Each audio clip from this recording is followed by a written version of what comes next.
Hello everyone. तो मैं आज आप लोगों के साथ शेयर करने वाली हूँ एक ऐसी पावरफुल सक्सेस स्टोरी जिसको सुनकर आपके रोंगटे खड़े हो जाएंगे। कोई इंसान इस वक्त अगर अपनी लाइफ में बहुत बुरी सिचुएशन से गुजर रहा है, डिप्रेशन में है, तो वो ये अगर सक्सेस स्टोरी सुनता है तो मैं बिल्कुल बोल सकती हूँ कि अपने डिप्रेशन से, अपनी उस नेगेटिव सिचुएशन से वो बाहर आ सकता है। और जो लोग बोलते हैं कि लॉ ऑफ अट्रैक्शन काम नहीं करता है, उनको आज की स्टोरी सुननी चाहिए, क्योंकि ये स्टोरी उस पर्सन की है जिनको आप में से बहुत से लोग जानते होंगे। और अगर जो नहीं जानता है वो इनका नाम गूगल कर सकता है। इनका नाम है हवा A.H. हंजारा। आप में से बहुत से लोग इनको जानते होंगे। ये शेयर मार्केट में एक एंटरप्रेन्योर है और इसके अलावा ये मोटिवेशनल स्पीकर है, सोशल वर्कर है। इनको 4 इंटरनेशनल अवार्ड्स मिल चुके हैं और इनको काफ़ी नेशनल अवार्ड्स मिल चुके हैं। तो आप में से जिन लोगों को लगता है कि लॉ ऑफ अट्रैक्शन फेक है, इसमें फेक स्टोरीज आती है, तो वो इनकी प्रोफाइल सर्च करके देख सकते हैं। गाइस, ये एक बहुत पावरफुल स्टोरी है।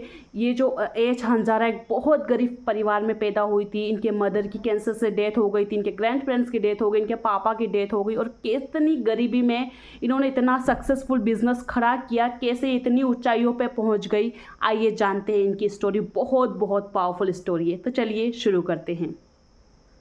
हे my name is Hawa A.H. Hanjara from India. इनका नाम है हवा A.H. हंजारा और ये भारत से है। I am a leading business entrepreneur in the Indian share market. ये शेयर मार्केट में एक लीडिंग बिजनेस एंटरप्रेन्योर है। I am a motivational trainer. ये एक मोटिवेशनल ट्रेनर भी है। And empower people to use positive thoughts and to achieve success. Thank you. अब इन्होंने अपनी स्टोरी के 2 पार्ट शेयर किए हैं। तो पार्ट 1 है जब इन्होंने द सीक्रेट बुक नहीं पढ़ी थी, उससे पहले इनकी लाइफ कैसी थी। और पार्ट 2 में इन्होंने बताया कि जब इन्होंने द सीक्रेट बुक को पढ़ा तो उसके बाद इनकी लाइफ में क्या चेंजेस आए। तो पहले मैं पार्ट 1 पढ़ती हूँ। Before I watched the movie the secret, I was born and brought up in a poverty stricken family. इनका जन्म एक बहुत ज़्यादा गरीब परिवार में हुआ था। My dad who was the only bread winner had to take care of our family of 6 including my ill grand parents. इनके घर में सिर्फ एक ही कमाने वाला इंसान था जिससे इनकी रोजी रोटी चलती थी, और वो थे इनके पापा। इनके परिवार में इनके दादा दादी भी थे जो कि काफ़ी ज़्यादा बीमार रहते थे। 2 meals in a day was a great reason for a celebration during my childhood। इनके बचपन में अगर इन लोगों को 2 टाइम का खाना मिल जाता था तो ये इनके लिए बहुत बड़ी बात होती थी, सेलिब्रेशन की बात होती थी। We are often insulted and discriminated against by relatives based on our poor status। इन्हें कई बार इनके रिश्तेदारों द्वारा इंसल्ट किया गया, नीचा दिखाया गया इनकी गरीबी की वजह से। During this time my dad put his heart and soul into getting me educated. इनके पापा ने इनको पढ़ाने के लिए, हवा को पढ़ाने के लिए बहुत ज़्यादा मेहनत करी। Seeing my dad's hardships, I concentrate on my studies and won the best outstanding student award twice in my college। जब हवा ने ये देखा कि उनके पापा उनको पढ़ाने के लिए रात दिन इतनी ज़्यादा मेहनत कर रहे, तो हवा ने सोचा क्यों ना मुझे अपने पढ़ाई पे ध्यान देना चाहिए, फोकस करना चाहिए, क्योंकि मेरे पापा मेरे लिए इतनी मेहनत कर रहे। और हवा ने अपने कॉलेज में 2 बार अवार्ड जीता आउटस्टैंडिंग स्टूडेंट का। उन्होंने ये अवार्ड्स 2 बार जीता अपने कॉलेज में। इतनी ज़्यादा उन्होंने पढ़ाई करी, इतनी ज़्यादा हवा ने मेहनत करी। My name was mentioned in both notice circulars in the college, one in the award winners list and the other in the list of students who had not paid their fees yet। अब हवा का जो नाम है notice board पर आया, पर 2 अलग अलग नोटिस बोर्ड पर आया। एक वो नोटिस बोर्ड जिसमें उन बच्चों के नाम थे जिन्होंने इस कॉलेज में अवार्ड्स जीते अपने अच्छे परफॉर्मेंस के लिए, तो उसमें टॉप पे नाम था हवा का। और एक और नोटिस बोर्ड पर लगा हुआ था जिसमें उन बच्चों के नाम थे जिन्होंने अब तक अपने कॉलेज की फ़ीस नहीं भरी। तो हवा का नाम दोनों तरफ था। एक तरफ उन्होंने अपने कॉलेज की फ़ीस नहीं भरी, उसमें भी उनका नोटिस बोर्ड पे नाम लगा हुआ था कॉलेज के बाहर। और एक और उन्होंने स्कूल में कॉलेज में अवार्ड जीता था आउटस्टैंडिंग स्टूडेंट का, तो उसके लिए भी उनका नोटिस बोर्ड पे नाम लगा हुआ था। I always complain to God about my hard situation. मैं भगवान से हमेशा अपनी इस बुरी सिचुएशन के लिए शिकायत करती थी। एक second. Eventually I was thrown out of college for non payment of fees. उनको आखिरकार कॉलेज से बाहर निकाल दिया गया क्योंकि उन्होंने अभी तक अपने कॉलेज की फ़ीस जमा नहीं करी थी। I got a job for a meager amount and I worked day and night and saved money by walking home to avoid bus charges. फिर उनको जब कॉलेज से बाहर निकाल दिया गया तो उन्होंने ऐसे ही किसी जॉब के लिए अप्लाई किया और उनको वो जॉब मिल गई, जो कि एक बहुत बहुत कम सैलरी वाली जॉब थी। तो वो क्या करती थी, पैसे बचाने के लिए जब जॉब पे जाती थी तब भी पैदल जाती थी और वापस घर आती थी तब भी पैदल आती थी, ताकि वो अपने घर वालों की मदद कर सके कुछ पैसे कमा कर। आज लाइट नहीं आ रही है तो मुझे मक्खियाँ परेशान कर रही है थोड़ा। I took the responsibility at a very young age for looking after my family. उन्होंने एक बहुत छोटी उम्र में अपने परिवार की जिम्मेदारी अपने कंधों पर ले ली थी। My mom got cancer and we suffer to pay those bills and our debts grew. उनकी मम्मी को कैंसर हो गया था और उसके इलाज के चक्कर में उनके सर पे बहुत ज़्यादा कर्जा हो गया था। I was full of fear about when the financier would come knocking on the door. उन्हें हमेशा ये डर लगा रहता था कि उन लोगों से जिनसे उन्होंने पैसे उधार लिए कब वो उनके दरवाजे पर आ जाएंगे और उन लोगों से पैसे मांगने लग जाएंगे। Then my grand parents and my mom passed away. कुछ टाइम बाद उनके दादा दादी और उनकी मदर का डेथ हो गई, क्योंकि उनको प्रॉपर वो ट्रीटमेंट नहीं दे पाए पैसों की कमी की वजह से। My dad left due to a depression and I was all alone in a single room. कुछ टाइम बाद डिप्रेशन की वजह से उनके पापा की भी डेथ हो गई और वो अकेली बच गई। एक रूम में अकेले रहना कितनी बड़ी बात है। Being alone was not easy and man would हरेस मी। उनके लिए अकेले रहना आसान नहीं था, कोई भी उन्हें हरेस कर सकता था, उन्हें बहुत बार हरेसमेंट झेलनी पड़ी।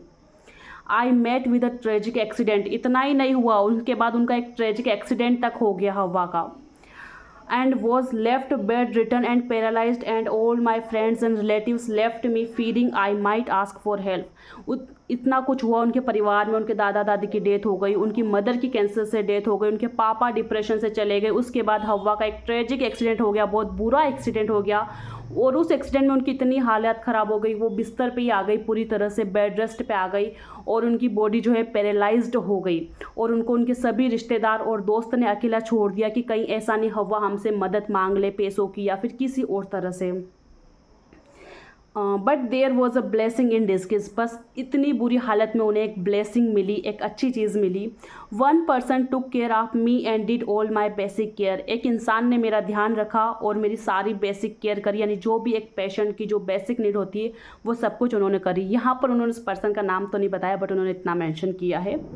That feeling of care generated happiness is with me. उन्होंने देखा कि इतनी बुरी सिचुएशन में कोई इंसान है जो उनका ख्याल रख रहा है और इस फीलिंग ने उनके मन में हैप्पीनेस को जन्म दिया, खुशी को जन्म दिया।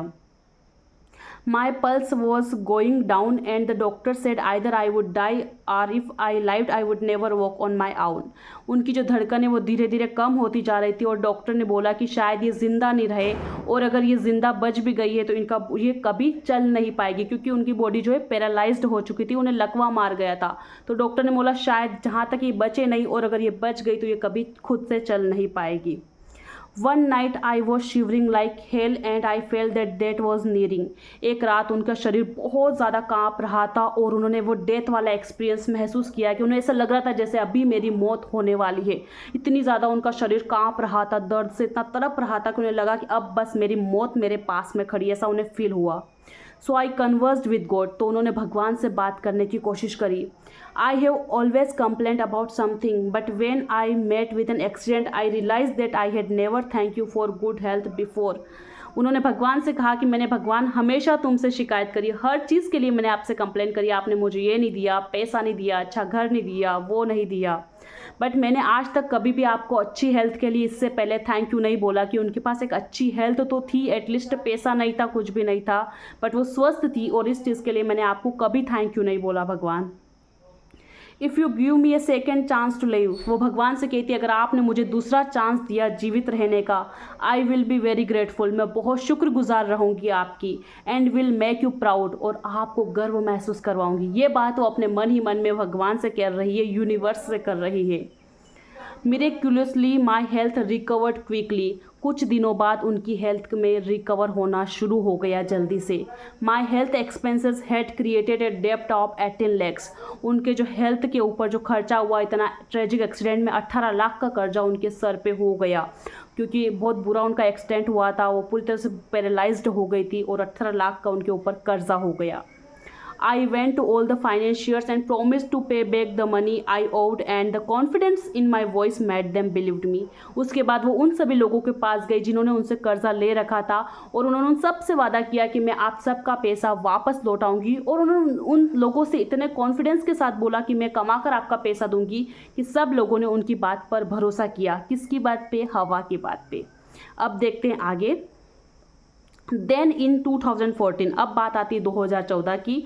आई watch the movie the Secret by Rhonda Byrne. उसके बाद 2014 में उन्होंने देखी मूवी द सीक्रेट। अब आता है इस कहानी का पार्ट 2। अब तक अपन देख रहे थे कि द सीक्रेट पढ़ने से पहले हवा की लाइफ कैसी थी। अब देखते हैं अपन द सीक्रेट पढ़ने के बाद हवा की लाइफ में क्या चेंजेस आए हैं। एक second. Part 2, my life after watching movie the secret. I literally cried after watching this movie. मैं इस मूवी को देखने के बाद लिटरली रोई। आई thank God for making me watch it. मैंने भगवान का धन्यवाद दिया कि उन्होंने मुझे इस मूवी को देखने का मौका दिया। It made my mind to shift from thoughts of scarcity to thoughts of abundance.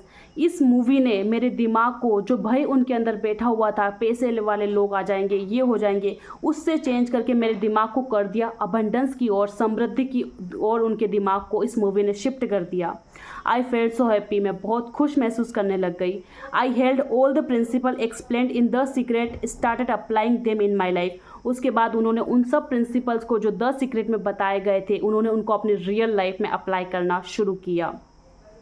I started living my life with great happiness and a heart full of gratitude. मैंने अपनी ज़िंदगी को फिर से जीना शुरू किया, एक हैप्पीनेस के साथ, ग्रेटिट्यूड के साथ, पूरी तरह से ग्रेटिट्यूड भरे हुए हार्ट से उन्होंने अपनी लाइफ को फिर से जीना शुरू किया। As I became more empowered I start seeing myself in greater heights. अब वो जैसे जैसे और ज़्यादा एम्पावर्ड होती जा रही थी, वो अपने आप को ग्रेटर हाइट्स में देख रही थी, यानी वो अपने आप को सक्सेसफुल विजुलाइज करने लग गई थी। The girl who was once thrown away from college, insulted and tried to be harassed, had won 4 national awards and 2 international awards for business and social leadership. वो लड़की जिसे उसके कॉलेज से बाहर निकाल दिया गया था, जिसे हरेस करने की कोशिश की गई और जिसे कई बार इंसल्ट किया गया, उसने 4 नेशनल अवार्ड जीते और 2 इंटरनेशनल अवार्ड्स जीते for business and social leadership. वो लड़की जिसे कॉलेज से बाहर निकाल दिया गया, जिसे हरेस किया गया, न जाने क्या क्या हुआ, आज उसने इतने बड़े बड़े अवार्ड्स जीते। I had paid of those 18 lakh debts because of my success in my share market trading. और उनको जो उनकी शेयर मार्केट ट्रेडिंग करने में जो सक्सेस मिली थी, उसकी हेल्प से उन्होंने अपना 18 लाख का जो कर्जा उनके ऊपर हो गया था उनके एक्सीडेंट की वजह से, उस कर्जे को उन्होंने चुकाया।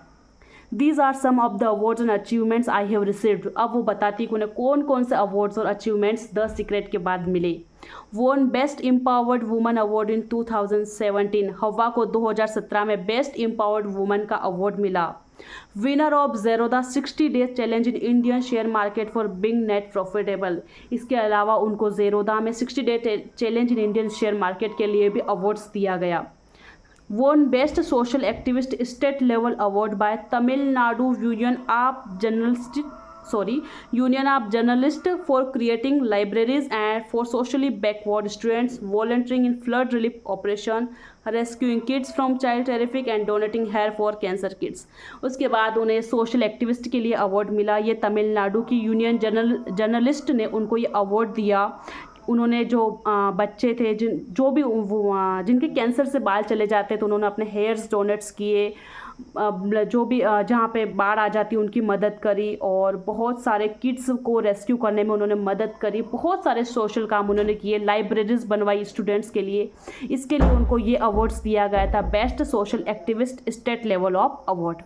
फिर उनको एक और अवार्ड दिया गया, represent India in the international peace summit held in Malaysia where 106 countries from all over the world participate. सोचिए, वो लड़की जिसको हरेस किया गया था, जिसको कॉलेज से बाहर निकाल दिया गया था, उसने इंडिया को रिप्रेजेंट किया, उसने भारत को रिप्रेजेंट किया international peace summit held in Malaysia 2017 या उस टाइम पे उन्होंने उस चीज़ में पार्टिसिपेट किया। फिर फिफ्थ आता है publishes my book in Amazon Kindle a historical romance novel called Harsha. उसके बाद उन्होंने अमेजन किंडल पे अपनी खुद की बुक लॉन्च करी जिसका नाम था हर्षा। क्या बात है। सिक्स उन्होंने लिखा है won many awards in business and social leadership. उनको बहुत सारे अवार्ड्स मिले हैं सोशल और बिजनेस लीडरशिप में। क्या बात है। हवा के लिए एक बार जोरदार तालियां बजा दी जाए। क्या कहानी यार। This story is not to show how great I am, but to create confidence in the hearts of the readers that I can win then anybody can win। ये स्टोरी उन्होंने ये बताने के लिए शेयर नहीं करी कि देखो मैं कितनी बड़ी हूँ, बल्कि उन्होंने ये बताने के लिए शेयर करी कि जो भी इस स्टोरी को रीड करेगा सुनेगा उसके मन में कॉन्फिडेंस जाग सकता है कि अगर मैं जीत सकती हूँ, इतनी बुरी सिचुएशन से बाहर निकल सकती हूँ, तो ये आप भी कर सकते हो। आप भी इतनी बुरी सिचुएशन से बाहर निकल सकते हो। तो ये कहानी है हवा की। इसके अलावा भी उन्होंने बहुत सारी चीज़ें शेयर कर रखी कि वो रोंडा बन की सारी बुक पढ़ती है और जहाँ पर भी वो सेमिनार्स लेती हुई, क्योंकि हवा खुद एक मोटिवेशनल स्पीकर से, वो वहाँ पर रोंडा बन की सारी बुक्स के बारे में बताती है जैसे कि द सीक्रेट, मैजिक वगैरह। तो ये स्टोरी थी हवा की, एक बहुत बहुत पावरफुल स्टोरी थी। अगर आप भी अपनी लाइफ में किसी बहुत बुरी सिचुएशन में हो तो इसको देखो, अगर वो वहाँ से निकल कर कुछ कर सकती तो फिर हम तो इतने बुरी हालत में नहीं है, तो हम क्यों कुछ नहीं कर सकते हैं। अगर वो वहाँ से निकलकर जीत सकती है, आसमान की ऊंचाइयों को छू सकती, तो हम क्यों नहीं कर सकते हैं। तो आज ही अपनी लाइफ में द सीक्रेट को अप्लाई कीजिए, द मैजिक को अप्लाई कीजिए और फिर मैजिक होता हुआ देखिए। Thank you so much guys for watching. मिलेंगे नेक्स्ट वीडियो में, तब तक के लिए bye bye, take care, thank you so much.